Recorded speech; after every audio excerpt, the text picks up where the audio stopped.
Shri Gurubhyo Namaha Hari Om. Om Akhandananda Sambodha Bandhanat Yasya Jayate Govindam Tamaham Vande Chidanandatanum Gurum. So yesterday we were seeing the different states, which is the samadhi and sushupti states, the waking, the dream state and the samadhi state. Since the in the samadhi state there is no trinity, the opponent has a doubt. Samadhi also does not have the trinity, and the deep sleep also does not have trinity. So they are same.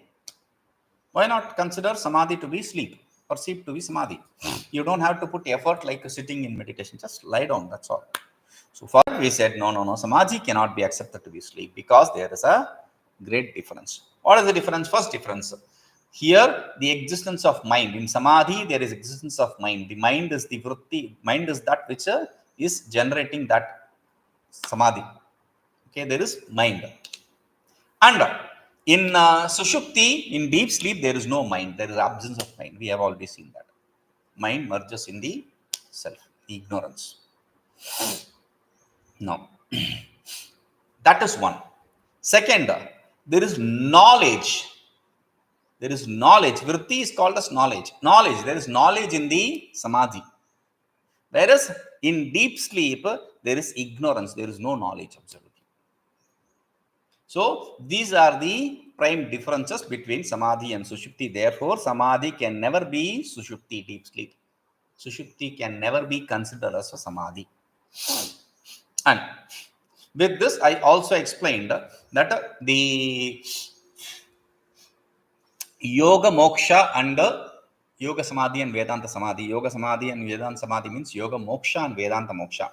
Whatever we in Vedanta consider as moksha, liberation, and whatever the yogis consider as liberation are not same. Some people think they are same. That's not same also.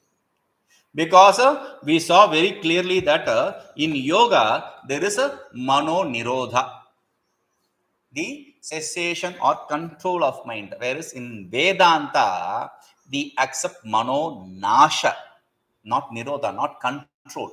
Destruction, annihilation of mind. Okay. So then in yoga, there is another thing.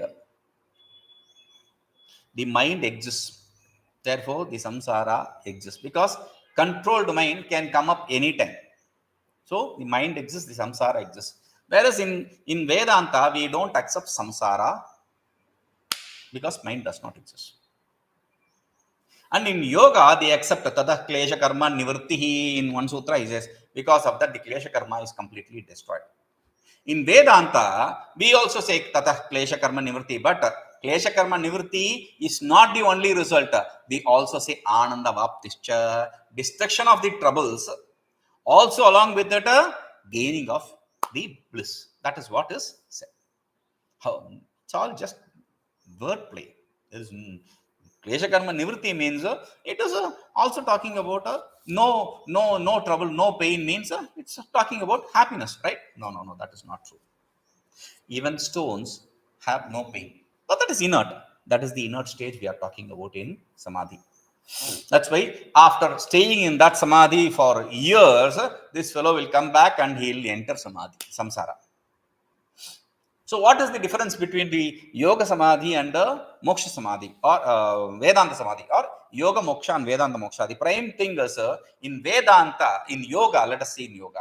In yoga, he identifies himself with the term tat or tvam individually. Is it tat or tvam? Does not really matter. Whether you say tat or tvam does not really matter. Because simply put, it is tvam basically. But if you even say if it is tata, it does not really matter. Why? Basically, for the yogins, the Ishvara is a Vishesha Purusha Ishvara. Ishvara is an exalted person. That's all. He is a special person. That's all. He is not someone who is different from the Jiva. So, whether you accept the identity with the self, the Ishvara Tat, or the identity with the Tvam individually does not really matter. He identifies himself with only one, either tat or tvam. But whereas in Vedanta, we speak about the identity of tat and tvam, tat with tvam, tvam with tat. I am that. That is what the identity we are seeking. So this makes the yoga moksha and Vedanta moksha entirely different. They cannot be one. Okay. So after saying that, after explaining savikalpa and nirvikalpa samadhi, he is now entering into the result. In the next two shlokas, he is talking about result in general, not specific, general result. What is that? savikalpo nirvikalpaḥ samādhī dvāvimau hṛdi mumukṣoryatnataḥ kāryau viparītanivṛttaye. We already said that by practicing the savikalpa samadhi, one will get rid of the greed, the jealousy, etc., the bad ideas which he has in today's language. We can say negative energy. All those negative energies are burnt. We already saw this in the durvāsana pratikara dashakam. We saw that durvāsana pratikara dashakam. There, how to get rid of the thought functions, the bad thought functions were explained. This is similar idea to the yogis. They say viparīta bhāvana. Viparīta bhāvana is what we do in durvāsana pratikara also, but there is a difference. See, viparīta bhāvana means one bhāvana replaces another bhāvana. One idea is replaced with another idea. Like we do in japa. Some stupid ideas comes in our mind. We try to remove it by planting an idea of mantra. That's all. So, but still, one idea replacing another idea. I gave an example also. This bridegroom, she's a very good person. Oh, does he have any bad habits? No. He used to smoke. Now he does not smoke. Oh, good. He only drinks. He gave up smoking. He started drinking. So he is now only choose tobacco. Something. Instead of one bad habit, it is replaced with another bad habit. But we are not talking about bad habit. Good thought function in place of bad thought function. Thought function is bad. There is no good thought function, bad thought function. You cannot distinguish between two thought functions. Yes, basically, in the early transaction, it can be said that is bad, this is good. That is true. But the thought functions for Vedanta is bad. Over. It is like in the worldly parlance, in the worldly language, they say good sadhu, bad sadhu. Sadhu means sadhunoti param karyam, a person who is involved in the param, the absolute. He is sadhu. Now, how can he be good and bad? So, similarly, here also there can be no good, bad, etc. with respect to the thought function. Thought function is thought function. Over. Now, he says, then we said, so by explaining this, by removing one thought function with another thought function, finally that thought function also is removed through this method. We explained that in Durvasana. Similarly, he explaining savikalpaḥ nirvikalpaḥ samādhī dvāvimau hṛdi mumukṣoryatnataḥ kāryau viparītanivṛttaye mumukṣoho. For this people who desire, the seeker who desires moksha, liberation, viparītanivṛttaye, to get rid of all the contradictory, negative thought functions. savikalpaḥ nirvikalpaḥ imau dvau samādhī hṛdi yatnataḥ kāryau. He should have to practice these two kinds of samādhī. What are they? Savikalpa and nirvikalpa. How should we practice? Yatnataḥ kāryau. You should have to put forth some effort and practice it. You should have to put effort to practice these two to get rid of the bad thoughts. So what will happen if I practice that? kṛte'sminviparītāyā bhāvanāyā nivartanam jñānasyāpratibaddhattvaṃ sadānandaśca sidhyati. You said already yoga is. I went and checked yoga. Yoga Sutra also says bhavana. By practicing the positive bhavana, you can get rid of negative bhavana. That's the same thing here also. No. If we practice this savikalpa samadhi, it is not just a bhavana. The savikalpa samadhi is much more than the bhavana taught in the Yoga Sutra. What is the difference?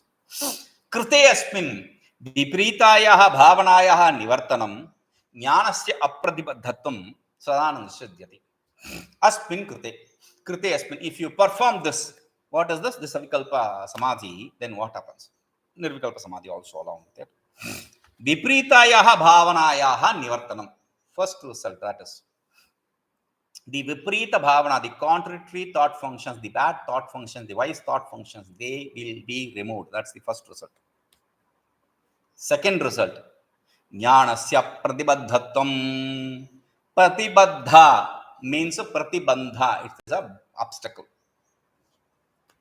Apratibadha means it is not, there is no obstacle. The obstacles are removed.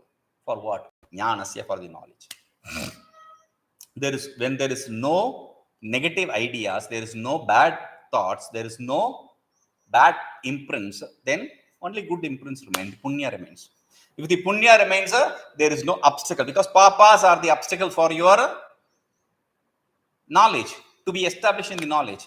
I understand, but I don't understand it. That is what we keep repeating. So that pratibandha, that obstacle is removed. There is no obstacle for knowledge after that. Okay, if there is no obstacle for knowledge, what is the result for that? Sadānandaśca sidhyati, you also gain the absolute bliss. Right? So that is the difference between yoga and Vedanta. We already said that, right? So he says, okay. Now, that's interesting. This is general, simple explanation for the result of savikalpa, nirvikalpa practice, samadhi practice. Okay, good. So means what? How do we practice it? How do we practice this savikalpa, nirvikalpa samadhi? So for that he says, dṛśyānuviddhaḥ śabdānuviddhaśceti dvidhā mataḥ savikalpastayoryattallakṣaṇaṃ vacmi tacchṛṇu dṛśyānuviddhaḥ śabdānuviddhaśceti dvidhā mataḥ savikalpastayoryattallakṣaṇaṃ vacmi tacchṛṇu. Beautiful. Wherever Guru is talking about a new topic, is beginning a new topic, he reiterates these three words, vacmi tacchṛṇu. I'm going to say, listen to that. So he is attracting the attention of the disciple again and again when he is talking about something new. Now he is going to explain what is savikalpa samadhi. Now savikalpa samadhi and nirvikalpa samadhi, there are two samadhis. Out of that, he is taking the savikalpa samadhi first. So what is savikalpa? Wait, that is not that easy, because that savikalpa samadhi, like samadhi had two different types, savikalpa, nirvikalpa. The savikalpa also has two types. That is why he says savikalpa samadhi. This savikalpa samadhi, savikalpa samadhi is of two types. What is that? Dvidhā mataḥ is of two types. It's acceptance of two types. dṛśyānuviddhaḥ, śabdānuviddhaḥ iti. They are dṛśyānuviddhaḥ savikalpa samadhi and śabdānuviddhaḥ savikalpa samadhi. What is that?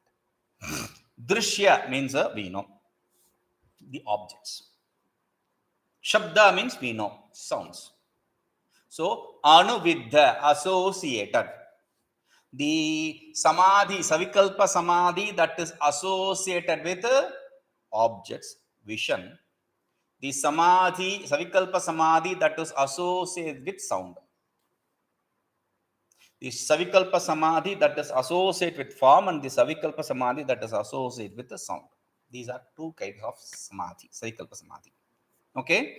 Mataḥ. Tayoho yattallakṣaṇaṃ. The definition for these two.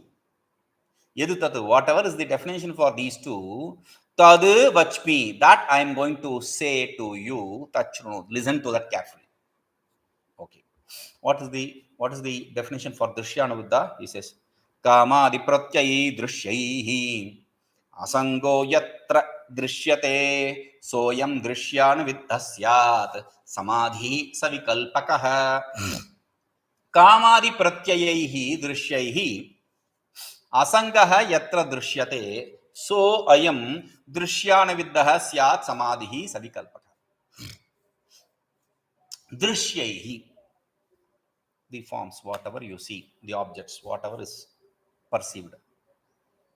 What are we talking about? Whatever this perfume means, pot, cloth. No, they are external. Kāmādipratyayaihi. First comes the thought, then comes the form outside, right? So stop when you stop the cause, there can be no effect. So kāmādipratyayaihi, the thought functions of desire, etc. Kama, sankalpa, vicikitsa, shraddha, hṛdi, vir, all that is mind. All the thought functions, which is the mind's transmission, that. So what should I do with that? Don't do anything with that. Asangaha yatra dṛśyate, where there is no association. Sangha means association. Asanga means non-association. Wherever you see non-association with the desires, etc. What is that? How do you see that there is no association with desire, etc.? When you see something jumping out of joy, when you see something bad, you break down. So there is no joy or breakdown, just poise. That is what is the tranquility. That is what is said here, okay? Without being attached to it. See, if there is something happening in another country, that is news. If something happening to others, that is news. But if something happens to you, that becomes no news. It's nuisance. Right? So, what we are talking about is every nuisance should be treated as news. Every nuisance should be treated as news. Okay. So, yatra dṛśyate, wherever that is seen, meaning whatever is the desire, etc., thought function, they are all, there is no attachment to it. Soyam dṛśyānuviddhaḥ savikalpo samādhī syāt. This is what is the definition for the dṛśyānuviddhaḥ savikalpo samādhī. Wherever there is no association for the thought, the objects, like the desire, etc., thought functions, that is dṛśyānuviddhaḥ samādhī. Okay. Okay, not okay. I don't understand. Okay, I'll give you more clarity. He says, ahammamedamityādikāmakrodhādivṛttayaḥ dṛśyante yena saṃdraṣṭrā dṛśyāḥ syuh ahammādayah. Aham mama idam ityādikāmakrodhādivṛttayaḥ dṛśyante yena saṃdraṣṭrā dṛśyāḥ syuh ahammādayah. Aham, I, mama, mine, idam, this, I, this, mine, etc. Whatever thought functions. Okay? Ityādi kāmakrodhādivṛttayaḥ. These are all the thought functions of desire, etc. When I say I, that's ego. This means that is some kind of a form. Therefore, there is an attachment or something. Mama, there is a mineness. So, I-ness, mine-ness, and thisness, etc. Whatever that is, the desires of different states. So, desire, etc. of different states. So, vṛttayaḥ yena saṃdraṣṭrā dṛśyante, by whichever perceiver it is seen, they are all perceived. For him, ahammādayah dṛśyāḥ syuh. For him, the aham, etc., the I, mine, that, this, etc., they are all dṛśyās. They are all perceived. The perceiver who perceives, for them, these I, mine, etc. are perceived. Okay? This is what is the first stage. Now, how do I practice that? Again, he says, kāmādi sarva vṛttīnām dṛṣṭāram avikarinam sākshinam svam vijānīyāt yatra pashyati nishkriyah. Kāmādi sarva vṛttīnām dṛṣṭāram avikarinam sākshinam svam vijānīyāt yah tāha pashyati nishkriyah.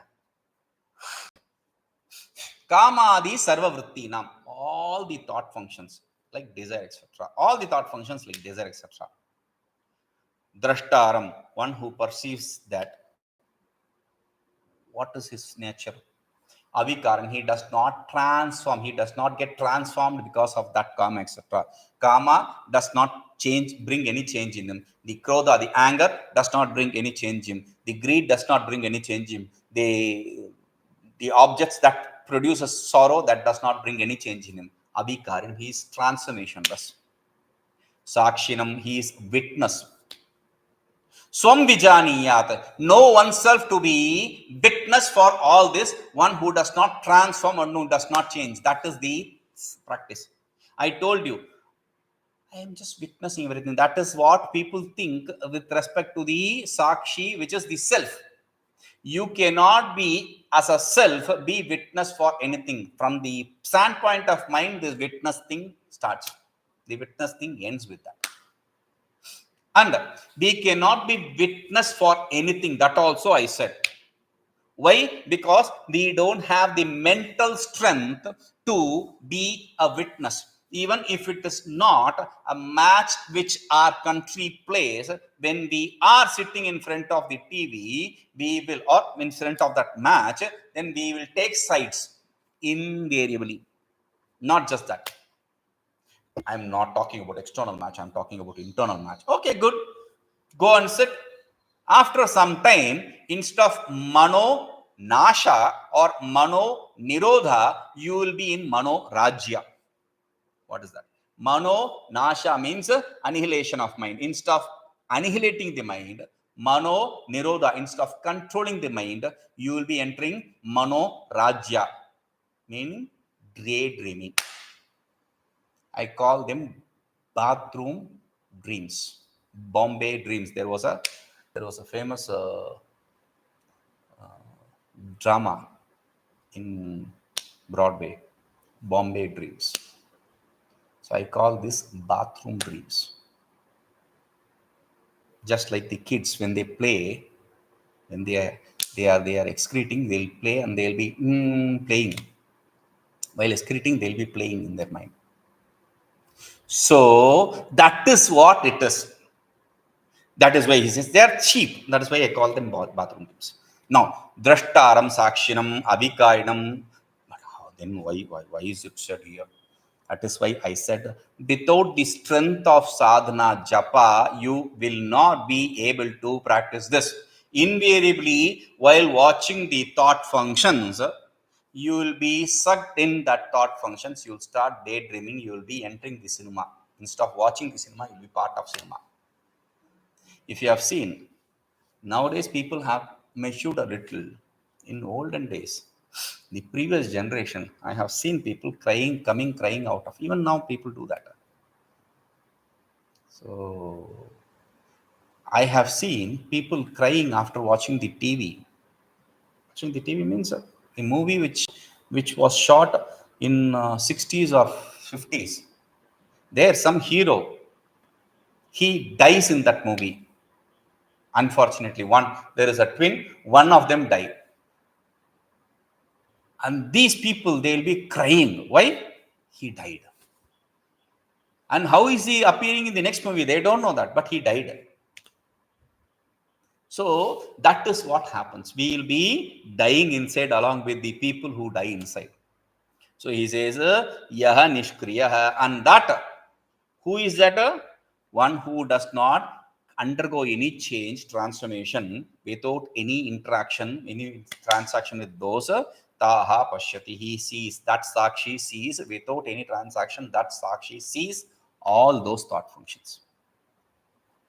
That is what is the savikalpa samadhi. How do we do that? So he says, kāmādīnām aham sakshi dṛśyante te maya tatah yatah iti sakṣataya atmanam jñānan atmani sakshina dṛśyam kāmādi sakalam swātmanyeva vilāpyet. Swātmanyeva vilāpyet. That is a very beautiful word. I'll explain that later. Kāmādīnām aham sakshi. Kāmādīnām aham sakshi dṛśyante te maya yatah iti sakṣataya atmanam jñānan atmani sakshina dṛśyam kāmādi sakalam swātmanyeva vilāpyet. Aham kāmādīnām sakshi. I am witness for all these desire, etc. Yatah, because of this, maya te dṛśyante. Because what? Because they are perceived by me. Yatah, because maya te dṛśyante. I am perceiving all this. It is all perceived by me. Therefore, I am sakshi. I am witness for all that. Kama, etc. Iti Atmanam sakshitaya janan. By knowing the self to be, oneself to be witness for all these desire, etc. thoughts. Atmani sakshina dṛśyam kāmādi sakalam swatmanyeva vilapiyet. Atmani in oneself, sakshina through being the witness for them. Dṛśyam kāmādi sakalam, being as a witness, all that which is perceived, the kama, etc. All that swatmanyeva vilapiyet, should merge all them in oneself. So should bury them all in oneself, in the self. How do you do that? What is so great about it? Vilapayet, you have to do it. See, there are two things. I told you already the story of Vrindavan. Once I was explaining, I gave away doing puja, etc. I gave up doing puja. Okay, I gave up doing puja. That's what was the word I used. Chod diya. Okay. Now, later after the class, one Mataji, one lady sannyasi, she is no more Brahmin. So she came to me and she said, Acharyaji, you should use this word. She thought I am using a wrong word. I should say, it got dropped. It left me. I didn't give up. It left me. Choot gaya. The difference is, in Vrindavan, basically they are devotees. So the devotee's mindset is, everything is because of the Ishvara. Because of his grace, it gets removed. Right? That's a good way to see. But Vedanti should have Viveka and Vairagya, the strength to use that grace to give up. You should have to work hard to japa, etc., to gain that grace and to have the strength to use it to give those things up. Whatever the objects, etc. Without that, it is difficult. So that is why I explained this. In bhakti, in devotion, everything gets removed by Ishvara. But in Vedanta, a Vedanti should give up with force. It takes care of itself in devotion, but it should be done by you in Vedanta. This is different. That is why Dilapayat. You should have to merge them. You should have to merge them in the self. How do I do that? He says, Atmani sakshina dṛśyam kāmādi sakalam swatmanyeva. In the self, whatever you see, they all should be merged. See, this is the beauty. When you start seeing the thought function starts coming out, first rushing out. Then when you start perceiving them, it starts slowing down. At one point of time, it does not come out. It very rarely comes out. And when it comes out, when you see, it just stops. It doesn't come out. It runs away. That is the nature of mind. We have the story in the tradition. There is this marriage hall. This thief, he enters the marriage hall to steal something. And because he is doing nonsense, mischief, the bridegroom's people think that's bride's person, so we should not trouble. Let the marriage get complete. The bride fellows think that it's bridegroom's person, therefore let us leave till marriage. Let us not disturb the marriage now. So when the mischief becomes too much, they start coming together and they say, your person. No, it is your person. Your person. Then they say, no, that's not our person. Then they start inquiring, then who is that person? Knowing that they are inquiring about himself, that runs away. That is the nature of mind. When you start inquiring about the mind, when the mind understands you have put an inquiry commission upon it, then it starts surrendering. It just disappears. Good. So now, how do I do this? savikalpa, dṛśyānuviddhaḥ, samādhī. That is explained in the next 8 shlokas. This is like the Hastamalika shloka, etc. Like where is it? Chidananda Rupa Shivoham Shivoham. I am the Chidananda Rupa. I am of that form of a bliss consciousness of Shiva himself. I am not the body, I am not the sense organ, etc. Naham Deha, Naham Indriya, etc. So similarly, he is going to teach in the next 8 shlokas how to perform the samadhi. We'll practice this. We'll see this tomorrow. Okay. Om Purnamadah Purnamidam Purnat Purnamudachyate Purnasya Purnamādhāya Purnamevavashishyate. Om Shanti Shanti Shanti.